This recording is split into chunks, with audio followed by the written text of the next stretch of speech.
and do it for that long. And then yeah, I guess right now like and Duros are his two favorite people. Duros just because he was the first person to say, "Well, I like him," and Fletch because next to him, she has the most unique, with the mimicking and Kinku talk, the most unique set of grammar skills. And she also likes raw meat of their enemies. So he feels like that's one less person he has to convince that he's normal. But yeah, that's how I wanted to kind of play him. And I did have try to wrap this up. I know I'm long in the tooth. And when I saw people laughing and trying to crack up, I was like, okay, this is good. Like Bob's gonna fit in. Oh yeah. I had played a lizard, not a lizard, a kobold, and for him, like hissing sound, like, and he was actually a chef. His thing would be like, like, yes, pleased to meet you. My name is Copernicus Greenfang, but please call me Cooper. Right, I was called the Cobra Commander hiss, and I knew I could tell Ray when I did this character, I was absolutely not doing the stereotypical lizard, just make a high pitched voice and a hiss. So I threw in the snort, and it just kind of came out. And how the snort came to be actually was I was practicing the Randy Savage voice, and my allergies were insane that day, and I happened to just breathe in and snort it. I'm like, wait a minute. I'm like, crocodiles kind of have that, like, when they talk. So yeah, that's how you have and just the fact that he's a healer, like, hey, where's the healer of your group? The walking tank of a crocodile. Like yes, he can heal you.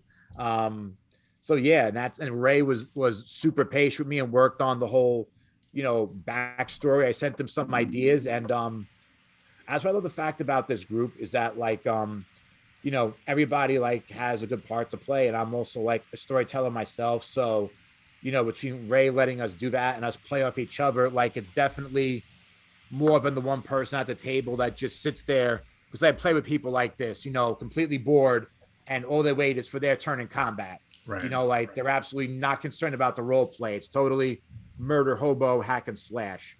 Well, part of the fun of the game too is the crew you're playing with, and if you get along, I mean, I've never played a game where we were all just like everybody's all about their character and in character all the time. There's usually some back chatter and there's some cross chatter and screwing around and having fun, and that's half of what makes the game what it is that you're absolutely you're enjoying yourself with the people you're playing with, not just playing this character and nothing else. So real quick, and I do have a comment on that. I'm going to apologize, and we caught it a few minutes ago. I want to thank Rose Tyler 21 who's watching. Apparently, the desktop audio wasn't getting picked up for the first half of this, so they didn't hear you guys for the most part. We did hear the last few minutes of you, Bog, but this is what happens when you produce DM and everything else. I miss things sometimes, so I apologize. We'll fix this. But we'll go a little bit over the time here, just so we can make up for that on the back end. Was that on my end? No, it was actually on mine. Okay. So the input for the desktop audio and OBS was actually not set, so it wasn't picking up what I was hearing in my headphones. But we'll make that up on the back end. I'll clip down the VOD later. Re-ask the questions. Yeah, we'll go through it a little bit. Maybe we'll do that on the back end, just to make sure everybody gets it. They heard me, but I'm not really that much to hear. But going back to the campaign stuff, I think this has been a little bit of a challenge, and I'm interested in your guys' thoughts. So, tabletop RPG, doing it around a table, you can find those moments when it's your character can interject, when there's a lull in the action, you can read body language, you can go off that.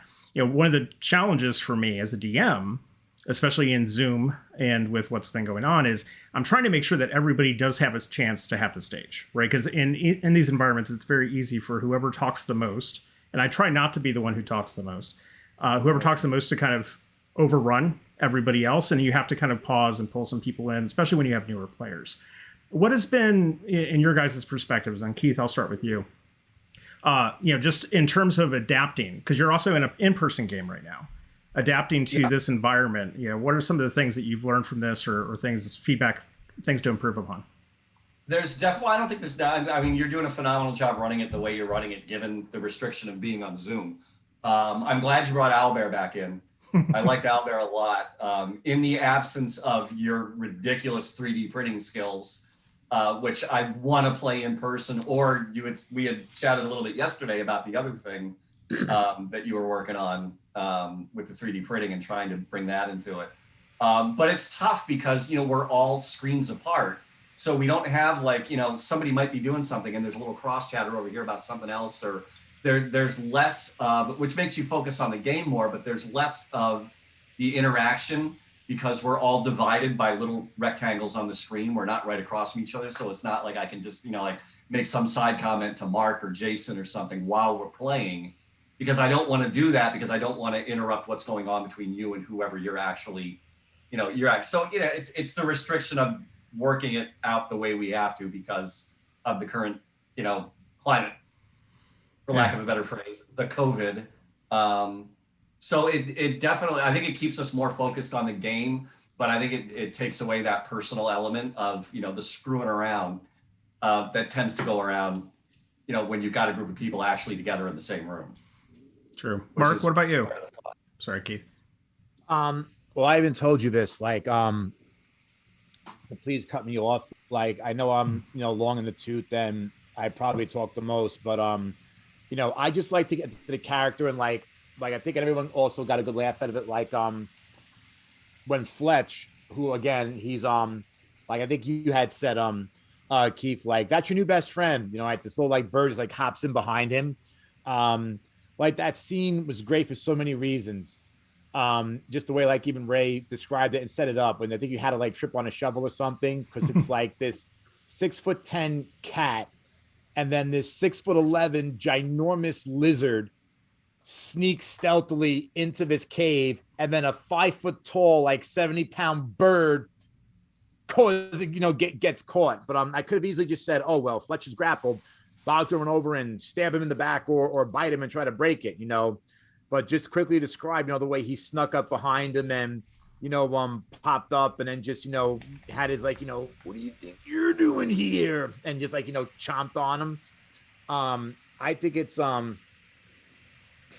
I think Ray is doing phenomenal. And whenever I see like his 3D stuff, I think back to my old days. We used like graph paper that we should be using for math class. Right. And it didn't matter because no one even counted the squares. It was just like used to help like people draw stuff. Yeah, no, I think you're the same. Like, I've been texting people. I always say I didn't want to like text, be distracted while I was playing the game. But I have, messaged a few people, like if someone did something hysterical, like, well played, sir, or like, that was great. And I think we have been doing that a little behind the scenes. Like we'll have Facebook Messenger open, and I've hit up Mikey a couple of times and Jason for like, hey Mike, what does this mean? Because he's, apart from you, he's the DM, the only other DM that I've played with in recent years. So I've hit him up a couple of times behind the scenes, asking him about stuff. Yeah, I mean, the only thing I would say that I can't wait to play with everybody in person for is like, again, that interaction. And especially if, whether you have your own dice trays or not, if you roll openly in front of, everyone, or even announce it, like when you really need it, and it would be hysterical. And actually your character does roll that natural 1 as opposed to a 20. And it's like natural 1. Or like everybody. There's a lot of that going on in this game too. And it's like, and it's like, come on. But I think it's, it's only going to get better, especially if you have people that are nice enough to watch in on us. I figure they want a little bit more than just, I run and stab this guy, but I felt so bad for you. And it's one of those things that was in person would have been even better. I felt so bad, with the whole cream of the crop, but I actually brought coffee creamers. I did the whole thing, the drop, and he throws it with the bless, and then you still missed. I was like, oh, come on. I'm like, just let the guy hit. Like, he got some creamer in his eye or something. Like, just give it to him for once. It's funny because there's a few times, and as a narrative, as you're kind of going through it, you kind of wonder, should you fudge a little bit just to make this happen? But I try to be honest, because the challenge with, especially with Zoom, is it's a slippery slope when you start fudging, and then people don't trust your rolls, right? Or they don't trust the tension behind the rolls. I think we've done a good job of managing that. I do miss the personal interaction, like you said. It's more difficult to me to build up tension online than it is when we're in a room, right? Because everybody's kind of focused when you're online, it's a little bit more, people can look away, they're doing other things or thinking about what they're going to do in their next move. But having that opportunity to, whether it's rolling to hits, whether it's the skill check, because I do like the ideas of 20s and 1s for skill checks. I do criticals for those too, or even the death saves. And I know we talked a little bit about in our group chat, and I kind of want to get your opinions on that in a second too, about, how do you roll death saves? But it's been an adjustment, but I'm hoping in the next several months, as we all get poked in arms and those kind of things, we can hopefully, get back around the table in person. You gave us a taste when we did our original, character building of what you've got going on down there with Cinescape and with the lighting and Alexa and with the, with your 3D printing and the table that you've got set up and everything. You gave us a preview of that, and then we haven't gotten to play on it. It's like, oh my God, if we start doing videos in that environment, it's going to add so much more, because we're going to be more reactive to what's going on around us. Right. As you change, the mood of the room, like literally change the mood of the room, is going to have a lot to do with informing our characters as to what's going on and how we're going to react. So I'm really looking forward to getting back into, playing together in person in your specific setup. And real quick, so Rose Tyler 21 had a really great suggestion about getting a teen's perspective. I'd like to do that maybe for a future one, but if I will definitely hit you up for that. I think for this one we're just going to kind of continue the flow, but I wouldn't mind doing kind of a pandemic online D&D session at some point and bringing in some additional guests. So thank you for that. I just want to make sure I'm not ignoring the suggestion here. So go ahead, Mark. You were going to say. I was going to go back again to Bogg and how I came up with the story and storytelling, and mentioning fudging rolls or not trusting rolls. I think a great example of that was, and I actually hope he's not watching. He's a dear friend of mine, but one of my last campaigns, a friend of mine had was playing a lizard folk fighter, and the way he decided to interpret the character's lack of social skills wasn't like Bogg. It was just be as obnoxious as possible. And I even said to him, I'm like, dude, I deal with this crap all day at work with kids sometimes. I don't need you being the kid who never shuts up in class at the table. And his just jumping out in front of everybody, nope, I'm gonna do this and whatever. And we got the city watch involved one time, and based on my character's personality, who was just out for himself, I said, well, someone's my character just walks away, and you're on your own. And then a character that would have gotten killed because of that, my DM had told me later on that he had actually hit, but since he was rolling behind the screen, just made it a natural one. And then approached that one particular player and was dude, we understand where you're going with it for character, inspiration, but you gotta reel it in a little bit. I think people also that aren't really new role players, especially, have a tendency to do that with barbarians. They think lack of social skills means just be super obnoxious, not realizing that whether it's on Zoom or around a table we were talking about, your character acting obnoxious, even though you're not doing it in real life when you're not playing your character, it's still obnoxious, right? And it's going to piss off your character and your real life friend in both ways, So I'm glad that, we have a good storytelling dynamic in terms of that. So when I made Bogg, I knew that the way he was going to be socially awkward was, if anything, funny and make everybody else hopefully around him bust out laughing, and at the same time, which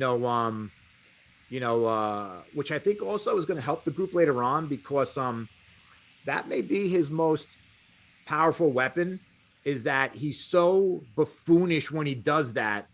Enemies are going to kind of almost forget that this thing is a walking tank. Oh my God, he's a Tempest Domain cleric. He heals, he throws lightning. This is not good. Whereas he would say, yeah, kind of not good. Yeah, no, not good, not good. Right, not good. Well, it's interesting because going back to the bit about the I'm a big proponent of collaborative storytelling, right? So we do this together as a group, and the reality is, and I think we saw this in some of the earlier sessions, and we've talked through it and behind the scenes with different individuals as well. And Keith, I'd like your perspective on some of this too. Is different people have different thought processes about playing RPGs. Some people, especially if they're new, they're trying to figure out where their character kind of fits in the world, and sometimes that dynamic may run counter to the rest of the group. So you kind of have to pull that back in, right? You kind of have to coach that person back into, okay, love these aspects, but here's other things that we can do to kind of pull you into the group think. The other part is also where you have certain characters that might step forward and kind of almost overrun the group, right? The ones who make the decisions before everybody even has a chance to discuss. And I say this because we've seen it in different forms, and I'm not naming anybody, but we've worked through it, and I think we have a very positive dynamic. But, so Keith, let's talk a little bit about that, because like, as we think about it, we talked about the challenges of Zoom, party dynamics and those kind of things. What are your thoughts, like as a player, when you're in those kind of situations? What do you think about trying to do to maybe rein that in or help pull it along, where it's not just the DM, for example? You definitely got, we've got a few people who are more familiar with playing than others, and this is the same in the other game I'm playing too. I played D&D, on and off over the years, and then in college it was Axis and Allies, and then it was computer gaming. It was Command and Conquer. I freaking love Command and Conquer. So I wasn't, getting back into it. I had a learning curve, and I think there's a tendency for people who are more familiar with the game, and I see this in the game I'm playing, who are, I'm the other game. Not to, and I'm not knocking anybody, but there are people who definitely know the game, like have encyclopedic knowledge of this game. They've been playing this game for years and years and years. They've got the manuals memorized, and they know that it's like, oh, a saving throw on that thing is going to be a 1d10 plus 3. And then the other guy's like, no. In this edition, the saving throw on that's, 1d6 plus 5 or whatever. And it's like, oh my God, these guys know every little freaking thing about it. I'm just here to like have fun and not get so bogged down in the technicalities. So I think sometimes people who are more familiar with the game have a tendency to jump out more. Because they know what's going on and, what they can make happen, with whatever dice rolls they get. So I think I have a tendency in sometimes in our game to lay back and, let people who have more experience kind of guide. And I'm Mikey's been playing for years. He DMs and he's great. Mikey is a fun freaking DM. And he's got a good setup when he DMs too. And he was jumping ahead a couple of times. It's like, I remember one of the first things we did, it's like, I'm turning to Jason and going, hey, what do you want to do here? And the next thing we know, there's a chromatic orb flying over our heads. And it's like, hey, wait a second. And again, it's like, I come from the standpoint of strategy. Most of the gaming I've done my entire life, between the Avalon Hill games and Command and Conquer, I've done a lot of military, and I'm a big World War II buff. In addition, that and the early space program, I'm a big World War II, so I'm more into strategy than just like, all right, we're just going to start pounding on this thing. It's like, who's got strengths, who's got weaknesses, how can we play these strengths, and taking a little time to figure out what's a better way to accomplish. Like, if we're going up against the big boss, and your strength is this and his strength, let's play those and work together to get this thing and take it down maybe quicker than just like, oh, I'm going to do this thing and everybody's kind of doing their own thing, without really trying to figure out how as a group we might do better. So I think we've gotten beyond that. I think it was a little walked in the first couple of games because we're still trying to get familiar with each other, even though we've all known each other for like 6 years, until Bogg, welcome edition of Bogg came in. We've been friends for 6 years now, so we all know each other fairly well, which I think makes it easier to get beyond that. But it's like the Star Trek game I'm playing, the point is to be collaborative and to sit there and technobabble and strategize. So you get to take that little bit of time to try to figure out, okay, you're on this task, you're on this task, you do this together. And it actually, the way you roll complements working together if you get the right two people on the right project. If you put the wrong two people on the right project, it sucks. So it's an interesting game engine that way. But yeah, trying to kind of level the playing field And it's leveling more and more as we get into it, and those of us who haven't played as much, because I don't think Mark has played, not you, Mark, but other Mark. Right. I don't think he's done as much gaming, and I'm not sure how much Jason has done over the years. Not much. But Mikey is definitely like the star in that respect, because he's been DMing for years and he's been playing for years, so he definitely knows more about it, which is why I'll go to him behind the scenes if I got a question. And I think even we played last week? I think last week I played both. Yeah. I played both last week, Saturday and Sunday, and I was hitting him up behind the scenes about a couple of things while we were playing, because it's like, wait a minute, this isn't clicking for me. How do we do this? So he's a good resource to have. But I think we're finding that level where we're all kind of playing. We're getting the same play time. Nobody's like really jumping out ahead of anybody anymore. We're kind of all like taking that into consideration now. Yeah, and I think, to Mikey's credit and others, I've reached out to have the conversations, and we don't have to, he understood completely, right? And I think part of that too is it almost becomes counterproductive, because when you have somebody who knows so much about the game or feels very comfortable, I think it's more about comfort than knowledge in many ways. Yeah.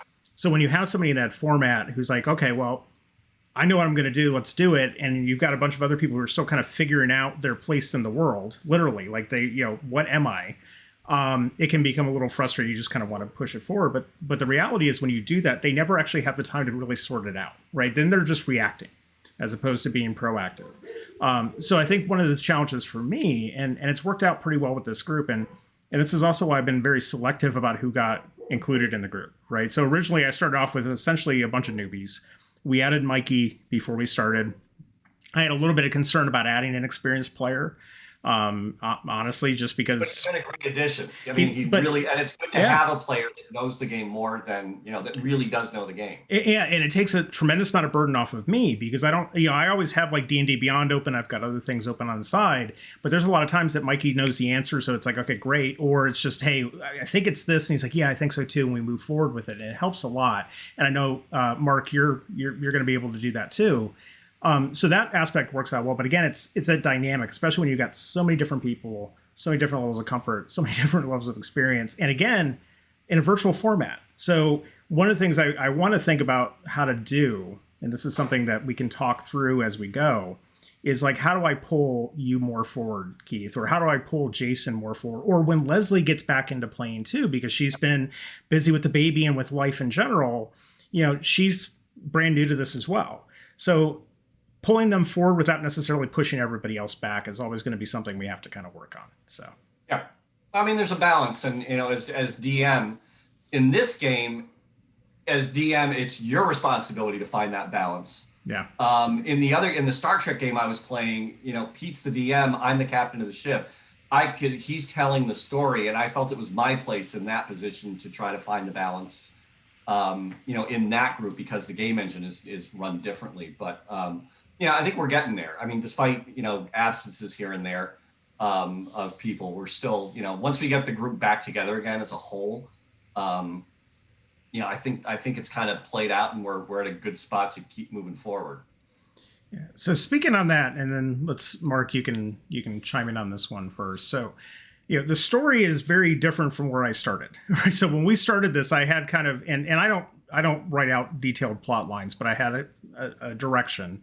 I think within session 1, you guys kind of took a different direction than I thought you were going to go, but that's fine. We adjust and we improv on the fly. We kind of catch up. But right now, the story's been hyper focused on the hunt for the white dragon, right? Finding the white dragon. I'm still not quite sure what you guys think you're going to do when you actually find the white dragon, but this is where we've been focused.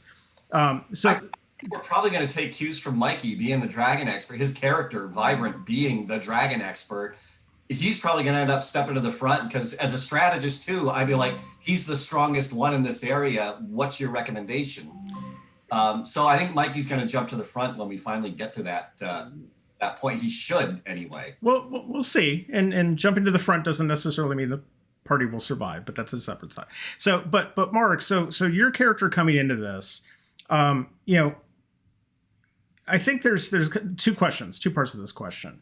One is, we've touched on it a little bit, but your motivation for kind of being with the party right now, but also directionally as you're learning more about this group, where do you think this is going? Just in terms of Bogg and the party and the current goal and objective. Well, I think you know, uh, knowing the game, as well a little bit. And I try not to overrun players either. When I know Bogg does talk a lot, but kind of hang back and wait, let other people make decisions.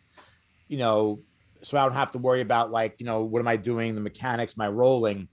I can focus more on, things like you just said.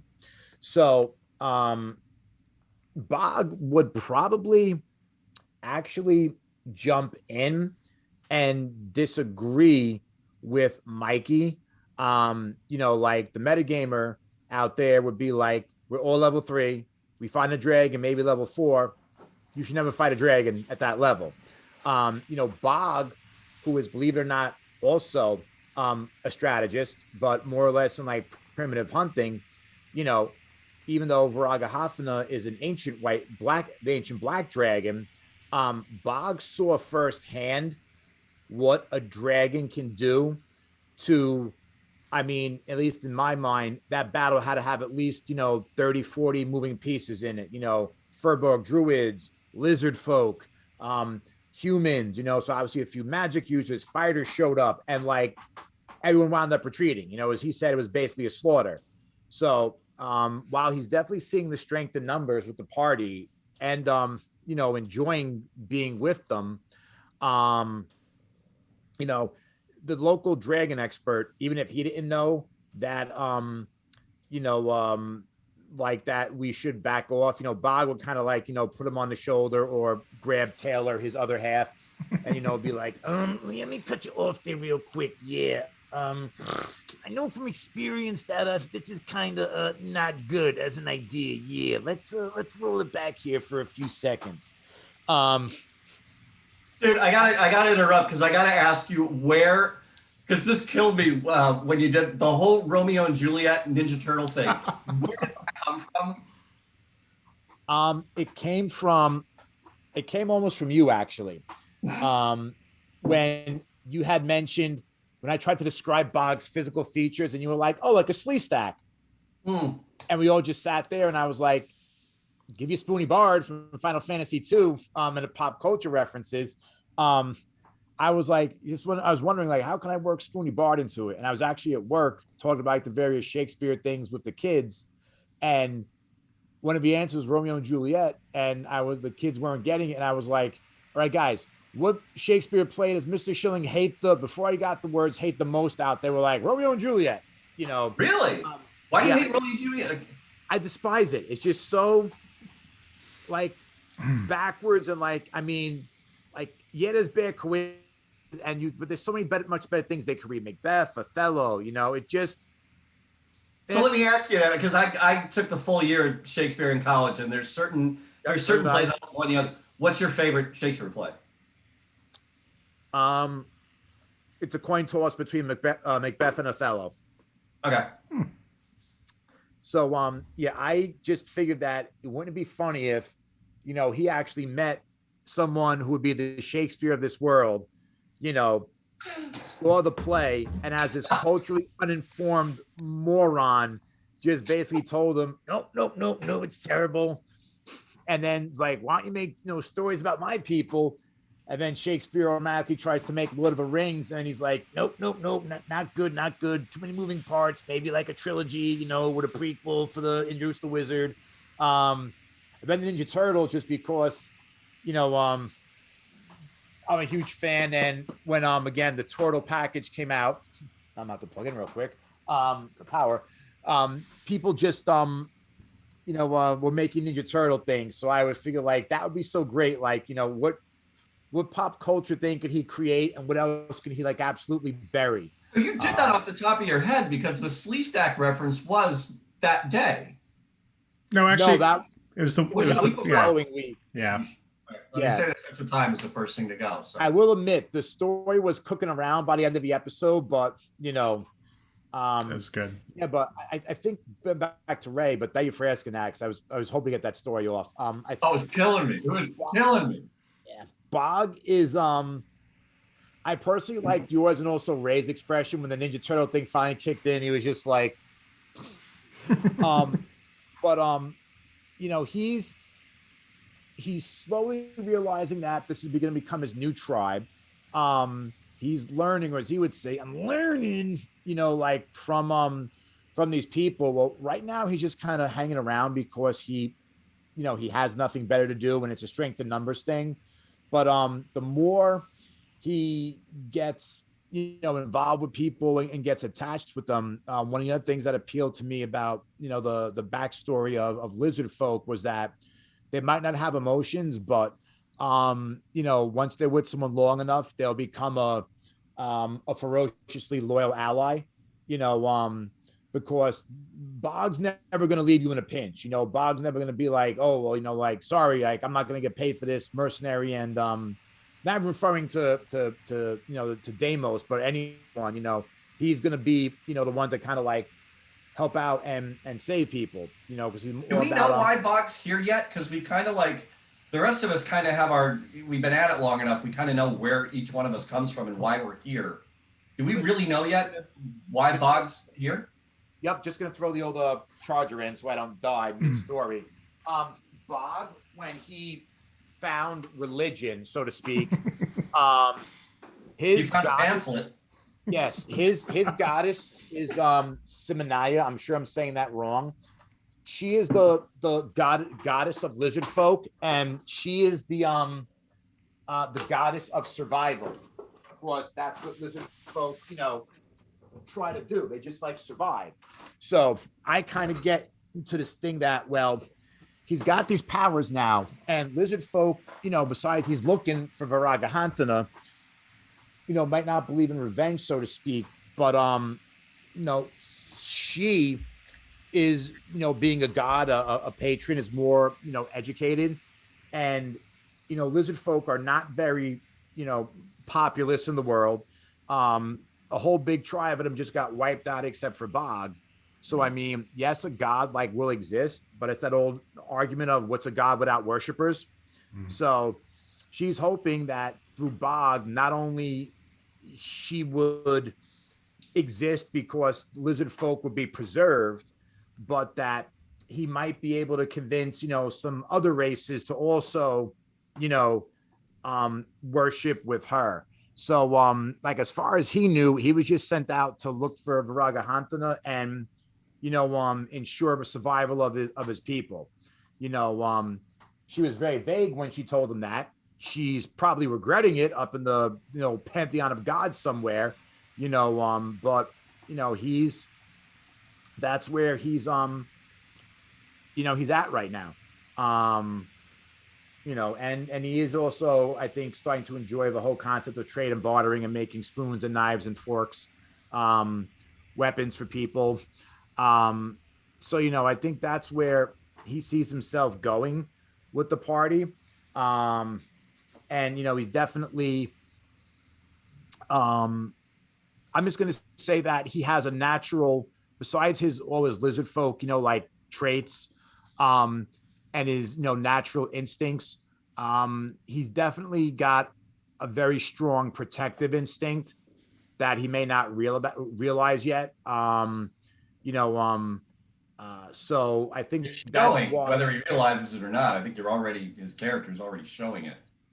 Exactly, and that's one thing I wanted to try to do was for him to show it, but have him not know it and let that come out in the role play.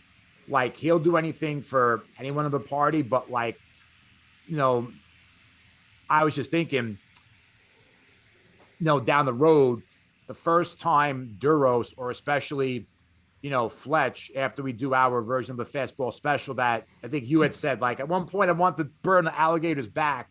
Um, they're gonna become like close friends. So the first time she really gets in trouble, is when you'll see Boggs protective instincts kick in and almost drop into like the most primal of lizard folk, you know, Berserker mode. hunt instinct.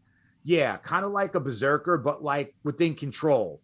You know, like but basically, you know, like more of that, you know, ferociousness. You Yeah, know, so pretty protected. much Right. Any civility he's learning from you guys, like why you shouldn't maybe like, rip a person's head off before they're dead, when you have a sword, that might be, thrown out the window for that.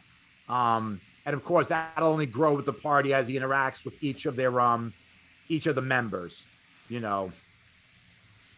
So question. So going back to the last session. So in between this story, so you guys have been exploring the Mountains Toe gold mine, and obviously it wasn't what you thought it was going to be, right? It's a ton of orcs, and the dwarves have been put into captivity. But we had an interesting scene towards the end. So you find the dwarves that were there, and there's an interesting dynamic about helping the dwarves and kind of motivations for helping amongst the group. And so, and Keith, I see you smile about that. You want to talk a little bit about your thoughts during that scene? Because it was interesting for me as a DM, kind of playing through those and how the dwarves would react. But well, given how my character is informed by my own family history with miners, because the Irish were treated horribly in Ireland and then in England for the brief time they were there, and then when they came over here to America. So my character obviously is going to have a disdain for anybody who runs a mine. I mean, he's going to have issues with just being in there and seeing what's going on. So when the opportunity came to kind of like, and not only that, but then you got the charlatan aspect where he's kind of about sticking it to the, people who see themselves as better or put themselves out there as better. When the time came to negotiate for payment for services, it's like, yeah, he's going to take that opportunity to screw these guys out of as much money as he can, because the disrespect and the disdain he has for that type of person.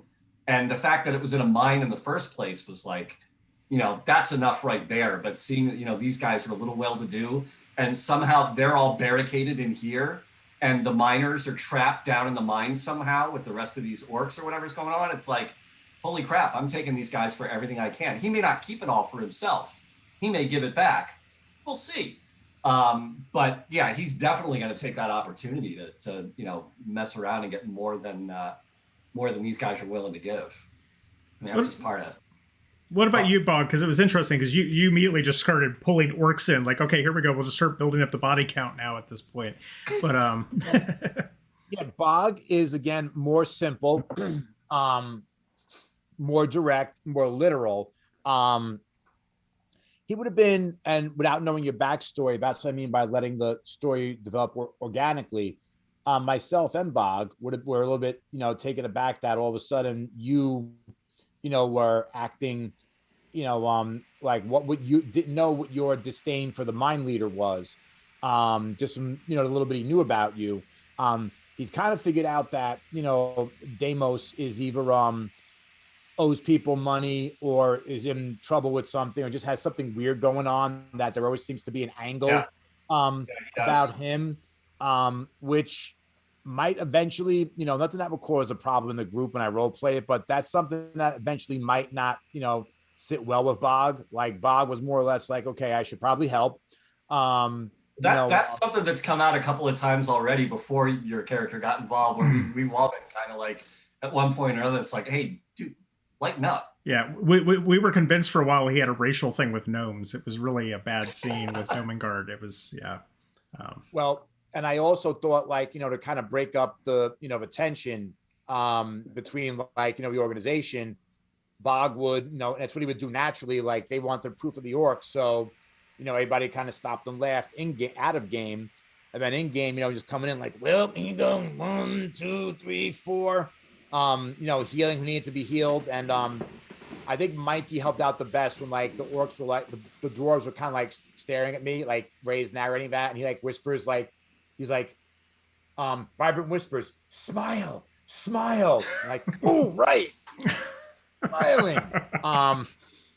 I thought Ray killed it when he said, like, the dwarf with the half-eaten leg, like, just like covers it up. I mean, the only thing Bogg didn't do was offer them spoons and forks. It's true. But in all the negotiation, Bogg was also the only one that asked. He was like, is there any other way? Because we kind of got two of us that we're separated from, so like,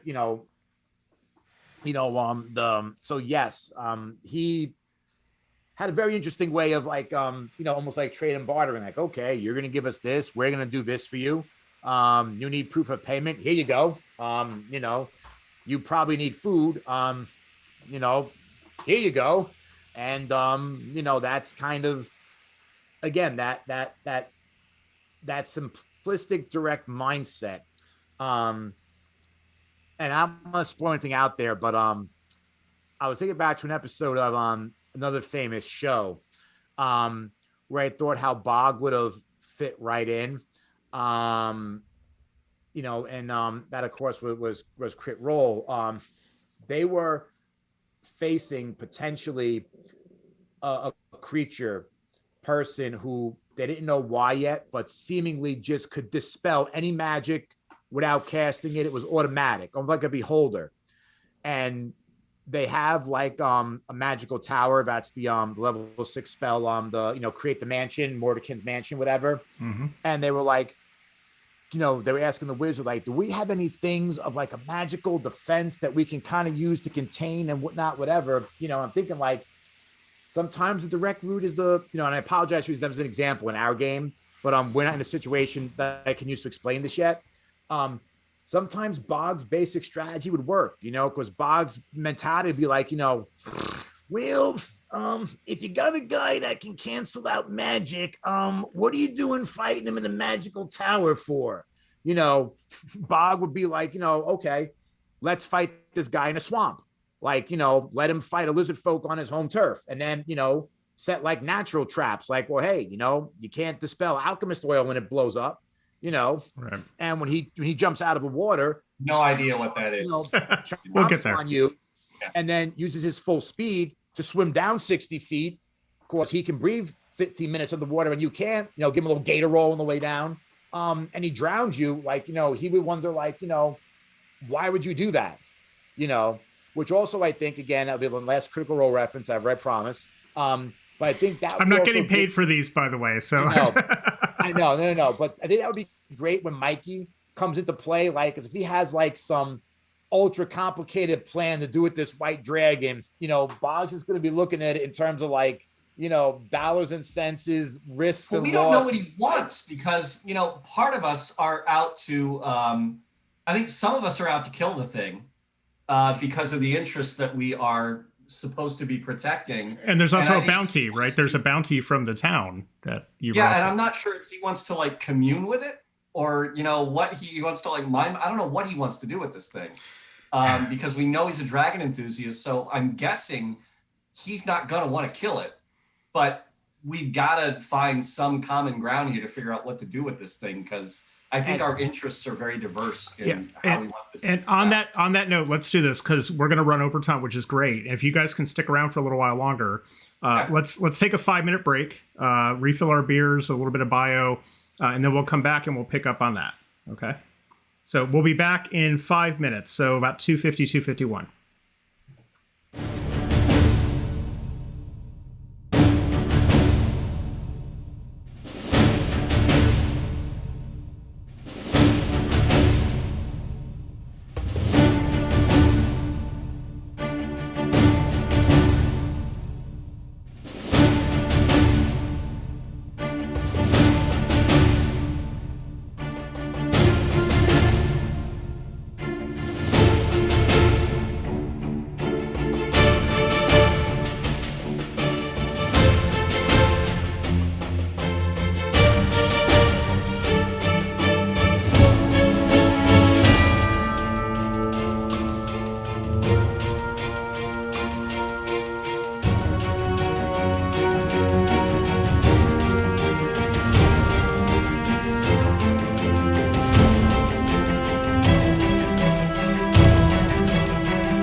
Okay, we're back live, and hopefully I've got all the desktop audio and everything working the right way.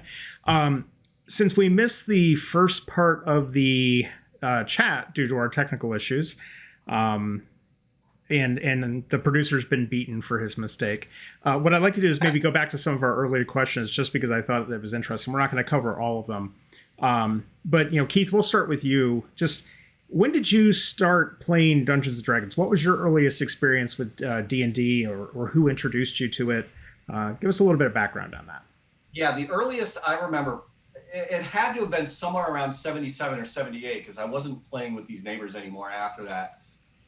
They had gotten, and I ended up buying a copy of it, but the first edition had a kit that had the player's handbook, and it had like character sheets and dungeon sheets and some other stuff, and at least like there were a couple other like reference soft covered things as part of it, and the dice. And this is my recollection, I could be entirely wrong.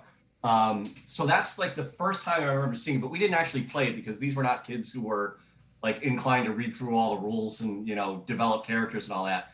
Before that, it was the Avalon Hill war games. The big ping pong table sized games with the battlefield layouts. But it wasn't until I think about sixth grade that I had a friend who actually played it and knew how to play it. And it was just the two of us, because nobody else back then was, you couldn't find anybody who wanted to play it back then. It was still very early on. It was probably around 1980. And that was the first time I remember actually playing the game like as it should be played. I also remember being really into the armor and like some of the, not necessarily historical aspects, but some of the real life, like my mom took me to the Met, to the armor gallery there, because I got really into like literally drawing out the armor and learning the names of the pieces and what this is, and I've forgotten it. That was a long time ago. But I would say probably around 1980 was the first time I played it for real, even having played around with it for like 2 years before that. Okay. And Mark, what about you? Because I know we talked about this, but I'd like to hear it again. Yeah, I had a good friend of mine.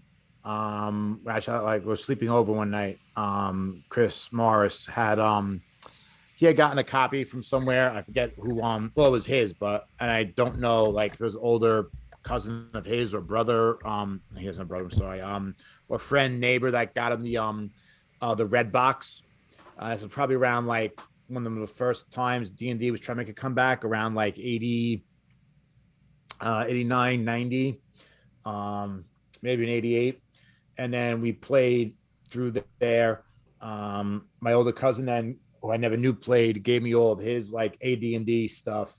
Miniatures made out of pewter, boxes of dice, classic editions of the which he had as original, like the DMs, the players, the monsters handbooks, like all like the compendiums that came out. More modules you could shake a stick at, and I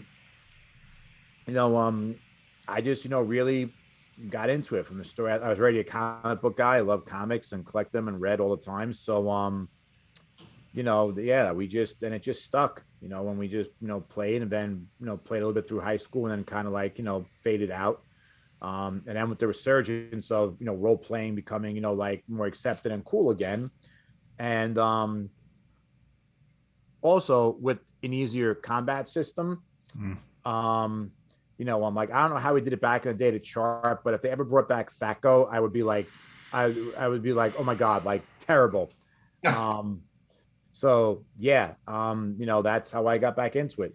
And especially that I think with the newer edition, especially 5th edition, it's become more role playing and story oriented rather than just, because the basic rules was basically built for hack and slash, with minimal role playing.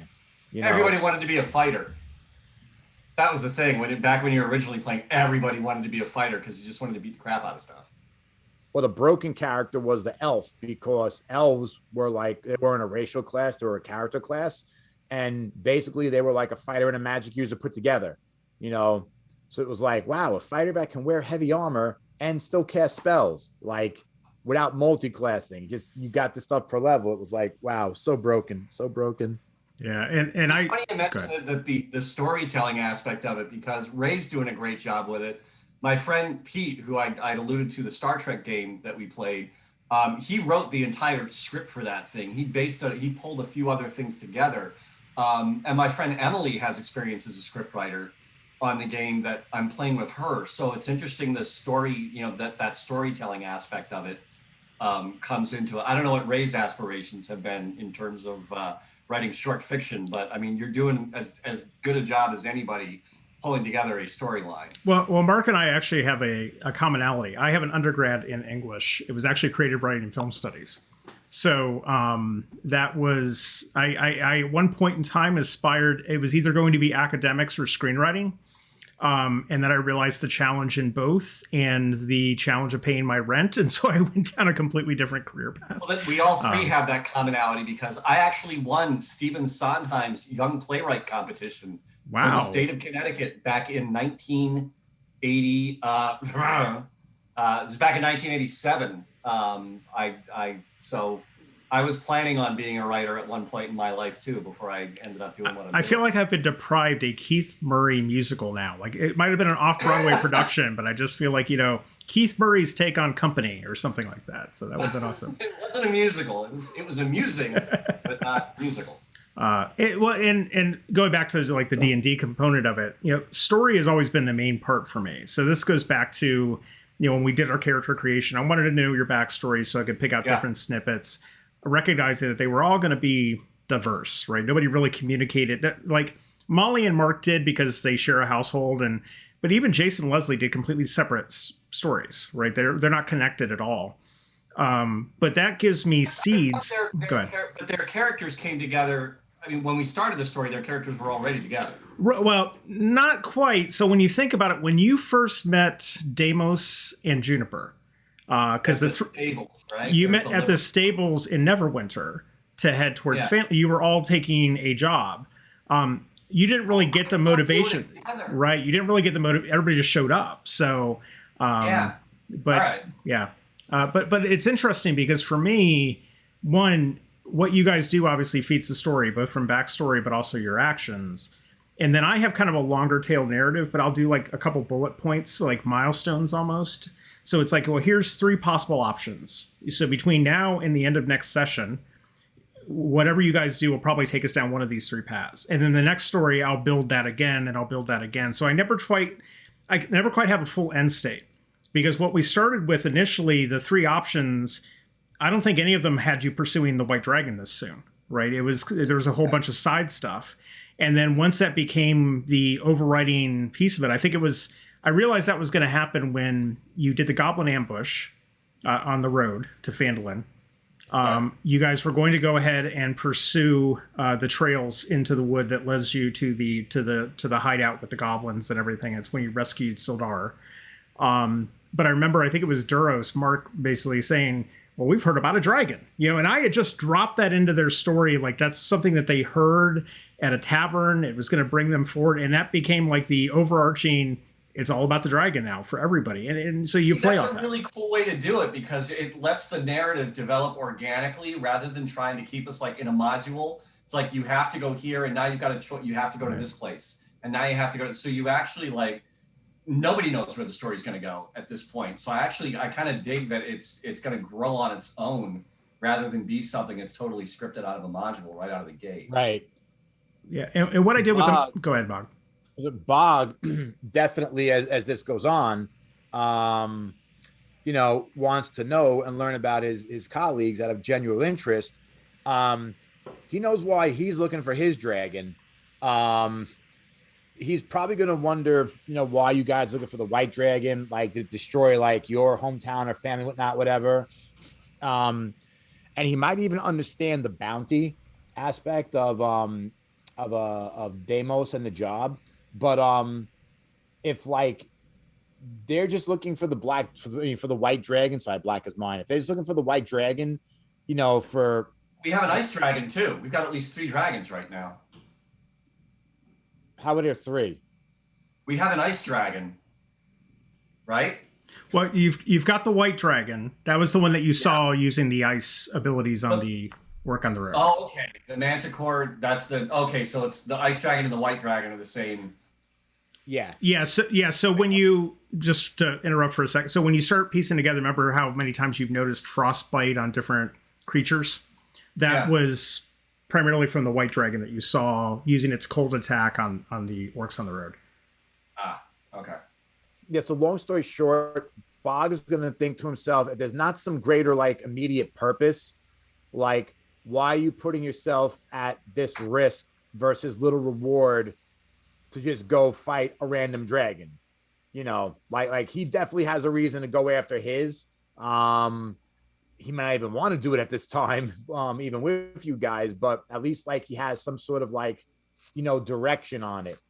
But again, I think these are all, and again, I'm not going to toot my own horn or anything, but that's one of the reasons why I also wanted to play a character whose like social abilities are described as such in like the profile of the race, because if I was just a normal like human or elf fighter, whatnot, whatever, it would just be like the conversation would just be the same as everybody else.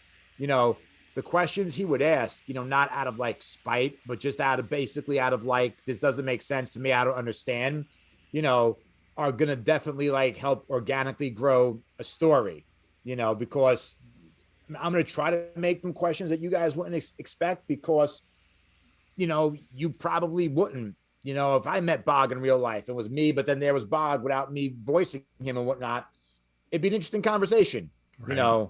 Trying to figure out like where he's coming from with his questions, and then does this guy even understand what I'm explaining to him? I think back to Rush Hour. Do you understand the words coming out of my mouth? Well, maybe not, but I'm a quick study. Yeah, I'm learning. Yeah. Yeah. Well, and it's fun too, because again, each one of the things that you put out in that narrative. So we've got the backstory stuff, which is kind of written. We've got the stuff that develops in the conversations, because I also look at the backstories are like a point in time, right? You guys are going to develop those and build those out as you become more familiar with the character. So nothing's ever set in stone. You never have to come back to me and say, oh, I didn't put this in my backstory. Can I change that? That's fine, because the only people who knew anything about your backstory was you and I. And so I'm going to be very flexible about that. But by the end of the day, what I end up almost having is kind of like the FBI board, where you've got all these little strings and threads and so forth. And one of the things I'm looking forward to is between the Mirror of the Dead Men and the whole thing with the swamps, and Ian, a lot of the stuff in your backstory too, is how do I start to weave those back in? And it could be an NPC in a town. It could be a separate quest line that leads us back into the swamps per se. Maybe it's 4 turtles with different colored masks that you meet on the road somewhere. But there's all these things that we can start to, you guys almost write for me. I just have to improv the rest of it, right? Which is a great part about being a DM in this situation. So, let's see. I had a couple fun things that I wanted to kind of close out a little bit, because we've been going for a while. So there's a couple questions I wanted to ask about your characters, just to kind of put a little bit. Ian, we'll start with you, and there's 3 of these. I'm going to ping pong between you guys. Who in the party at this moment would your character trust the most with their life? It's going to be harder for Bog to answer than you, but go ahead. No. I think it's probably Deimos. Okay. Even though I've had a few issues with him, like roughing people up and digging up dwarf graves, I think given his skill set, and his seriousness about what he's doing, and to the task, because he's got, he was kind of assigned to this in the same way I was, in a way. Probably him. Okay. Bog, what about you? Recognizing you've been here for like a cup of swamp water, right? So not very long at all, but so far. Coffee, cup of coffee. Actually, it is kind of easy. Bog, hands down, be Fletch. Just the small interactions he's had with her. She's as socially, awkward as him. She likes to meat, raw meat without having it cooked. She doesn't have to worry about not standing out, in that aspect. Of course, he's really trying to fit in as well. Again, does not do a great job of it with his masterful disguise he came up with, but and just the way she introduced herself when she was like, sad, it okay. And he kind of tried to apologize, and then she mimicked his voice back. Um, Definitely her, because she's shown the most like interest and had the most commonalities um of it. I don't know. I don't think he even knows the full extent of all your abilities. Right. But I mean, he hunts, he can be stealthy. He's basically a combat cleric. So, in terms of fighting, healing, magic, he kind of knows that that's what he can do. So he'd just be looking at someone that is a kindred spirit that he would probably feel he could trust. And like, you've all been open and warming, but like, she was the most, open and warming, and also the most different, because even the Tabaxis, they have a perfect command of common, you know, Vibrant just knows all this stuff about dragons. And when he gets off on a tangent, Bog doesn't know what the hell he was saying. Bog thinks the tail's like a microphone, like, hello, can you get the guy you're attached to and just tell him this message for me? So it would have to be Fletch. Okay. And I'm really looking forward to, where Molly takes that character, because there's so many parts of Fletch that are just purely Molly, for those of us who know Molly. And then but I'm also curious, like, with the carnivore aspects and everything else, that, I'm curious to see where she's going to go, because I'm hoping we get a glimpse of Molly's dark side with Fletch just a little bit. Second question. And so this one, Mark, I'll start with you. Sure. What is your character's biggest pet peeve?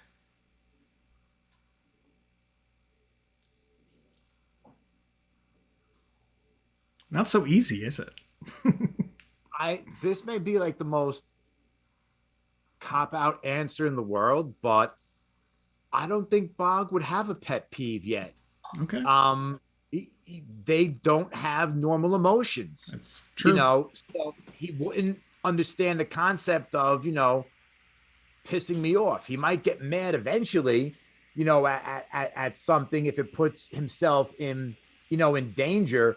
But, as far as like, a pet peeve, on your tail. His biggest pet peeve, I take that back. His biggest pet peeve is pants. If anything, it would be the fact that he cannot understand why soft skins need to wear pants, like human clothing. That's one thing he couldn't figure out. Like, why would you want to put something on that just weighs you down in the water?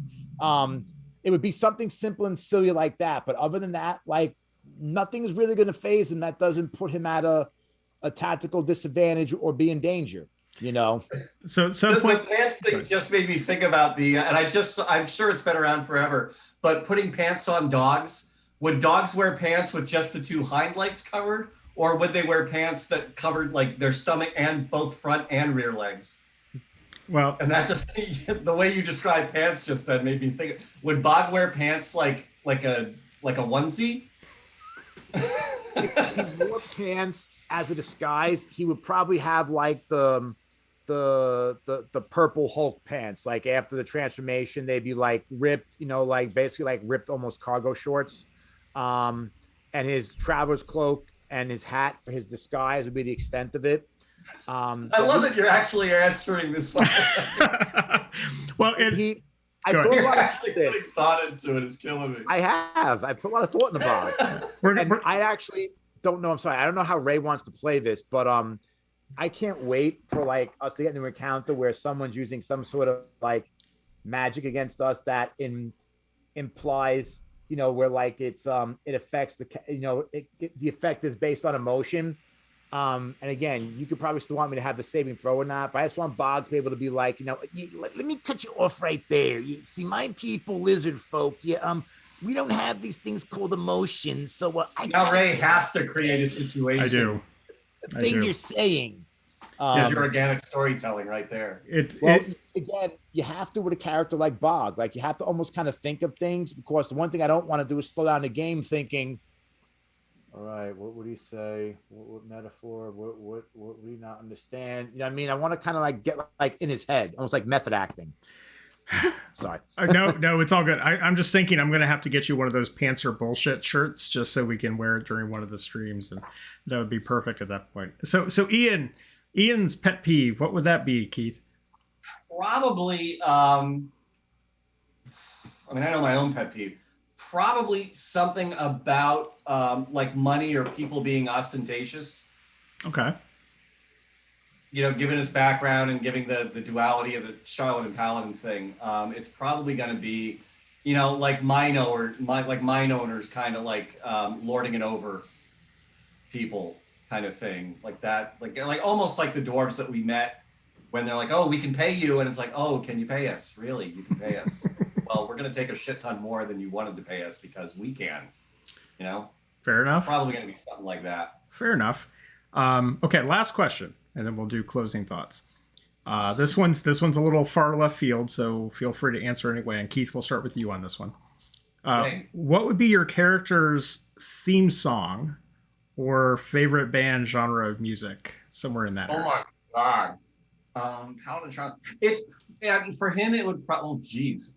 No, I mean, just given how I base the character, it would either be like traditional Irish music, or I'd have to say traditional Irish. So I was gonna say like some kind of religious thing, but I think he's still, even though he's got the paladin aspect, I think he is still more grounded in his background before and his upbringing before he became a paladin, before all that stuff happened, that he'd be more grounded in his family and tradition more than anything. So I'd probably say like Irish traditional kind of music. I'm laughing because as you were answering that question, so Mikey joined and he's in the chat, Immortal Star-Lord. He said Danger Zone, which so I could kind of see it, though. You look more like an Iron Eagle kind of guy than Top Gun. I don't know. So what would Bogg's theme song be? And I'm really curious to hear it. And okay, actually, I'm going to ask this question with one rule. It can't be Macho Man's entrance music. Okay, it can't. It's got to be something else. Come on, that's too predictable. I was going to say it would have to be Pomp and Circumstance, but Bogg, because there's no words, would just like hum it to himself as you know, like as he walked, like dun, dun, dun. Well, I was also thinking, and again, this is a Marvel ripoff. Thor at the end of not Dark World, Ragnarok. What one of my favorite songs of all time, even before it, Immigrant Song. You know, just picture him instead of Thor like coming down full of lightning, because at one point Tempest clerics can fly, and you know, but again, it would just be him as he comes down going like that, or Ride the Lightning from Metallica, if you want to go by lyrics. You know, he could work it in, like, you know, like, you ready to light the lightning, my friend? Yeah. First he has to learn what music is, though. Then he'll figure it out. I'm just planning ahead of, you know, risking the licensing thing on Twitch to actually have Immigrant Song play during a combat encounter at some point in time. I was so ready to just do the whole pompous, and you were like, it can't be Macho Man's music. I wanted you to dig deep. This is my goal as a DM, is to force you to look deeper and really pull that forward. So I'm glad we got that. So any closing thoughts, Keith? I'll start with you before we wrap this up. We definitely went over our normal time, but this was a great conversation. Yeah, no, this has been fun. Knowing now what I didn't know before we started this is that the story is developing more organically and less scripted. I'm looking forward to seeing like how this ends up playing out, how long we can take it, for one, because there is, you know, is this going to go on for another 3 months or 6 months, or is it, you know, is there going to be a part 2? Electric Boogaloo, where we all come back together again somehow.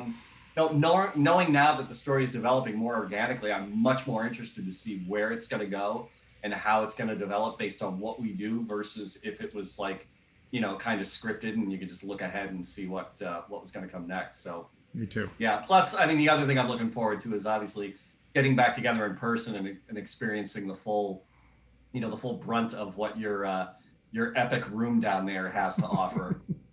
Soon. The lighting and the sound and everything else. Soon. If you needed an extra incentive to get a vaccine, this is all I have to offer. But yes. I'm planning to go to Germany in August for a motorcycle trip, so I may, that's kind of like motivating me to find out how I can get it quicker.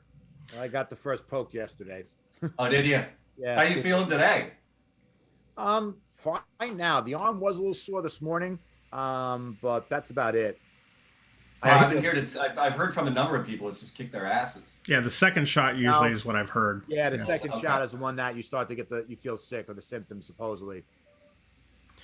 So, Mark, any closing thoughts from you? Anything you want to leave the audience with? I'm just happy that I know in my desire to tell a story, I'm not stepping on people's toes. Like I'm not hogging, the role play, so to speak. I'm glad everybody gets a kick out of Bog. And like you, Keith, I'm also happy that, Ray is able to take the stuff and use it, and make a great story. Because like even the one thing with the modules, it's almost like a role-playing game that's linear. Like it's not, but it's kind of like you get to a point where it's like, where you're going. Yeah. You can almost like guess the plot. It's like foreshadowing for idiots. No offense to people writing the modules. But it's really like, okay, we have to do this. It has to be done in this order. And the only excitement is when you level up because you can get to, new toys to play with. Then that's when you can approach the next stage. The fact that this can go any which way, including loose, based on what we do, is just makes it all the more, like you said, like an enjoyable experience. Yeah, and just for those who watch the streams, you'll notice that some of the locations are pulled from different modules. But what I've been doing is I'm leveraging them for the maps and the locations and maybe even some of the magic items, so I can just focus on the narrative and the story. So in a lot of cases, I'm replacing monsters. I'm replacing where they fit in. In some cases, the geography is completely different. But at least for those of us, all of us who are incredibly busy, and then this is something that we love to do as a hobby, it just helps to streamline that process so I don't have to put as much thought into it. But I think it's great as well. Like when you help me make the character, like, you can come from a swamp, but this is, the swamp you should be in. For people out there who have also played or are playing in 5e, the fact that, the map, the geography of the world, the landmarks are recognizable. It's almost like someone's like, oh, you have been to Madison Square Garden in New York City? Right. Like people could connect to that. Like, oh, I heard of a Mirror Dead Men, or I know where Phandalin is. That was this module. So it also helps, bring everybody into like this common world. I think that's really cool. Yeah, and that's how I grew up with the Forgotten Realms, so it's the most familiar for me. Though at some point in time, I wouldn't mind doing, Matt Mercer's World of Wildmount, but we'll talk about that at some future date. So with that, we're going to wrap up for today. Again, I apologize for the technical issues at the beginning of the stream. I'll try to edit that out in the highlights for the video on demand. Join us every Sunday, and even if we're not here, I'll rerun something. But we're going to do alternating, for the most part, Wandering Players gaming session on Sundays, and then we'll do something like this on the in-between Sundays. 1:30 will be the constant start time. Duration will depend on whatever session we're running. But, follow us. What is our next gaming day, by the way? It's actually next Sunday.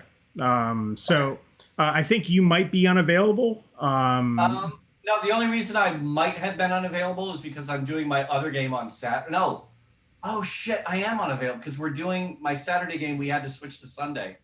So I think I will be unavailable unless it depends on our start time. I'll have to find out. Yeah, just let me know, because either way, what I'll do is I'll be prepared to play your characters just as an NPC. As long as it's one or two here or there, we've managed through it just fine. We've been able to do that. And even last week when we didn't have Mark and Molly, we were able to work that into the story for separating them from the rest of the group, and we'll work them back in. We were able to landfall them out of the story temporarily. Yeah, it was a little selfish of me. I just don't want to have to run so many NPCs. No, that was a great way. That was like a perfectly talk about being organic in the storytelling. That was a perfectly opportune way to split the party, and there's no reason why they couldn't find another way in and meet up with us just as we're about to go down to begin the next phase of it. So that actually works out perfectly. Well, and remember, they sent the young dwarf off to go find them as you guys were readying for that descent. So. Yeah. So next Sunday will be our next session in full. We did put 1:30 to 4:30 for the sessions. We're going to try to do 3 hours, though. Knowing us, we'll go a little bit over that. But I think that's a good medium time for everyone. But we'll pick up where we left off, which was in the Mountains Toe Gold Mine, getting ready to go down and free the rest of the dwarves from the orcs that still haunt the mines. So. Okay, great. So thank you guys for joining us today, and Keith and Mark both. Hopefully we'll have you back on on one of the next ones soon. And until then, be well.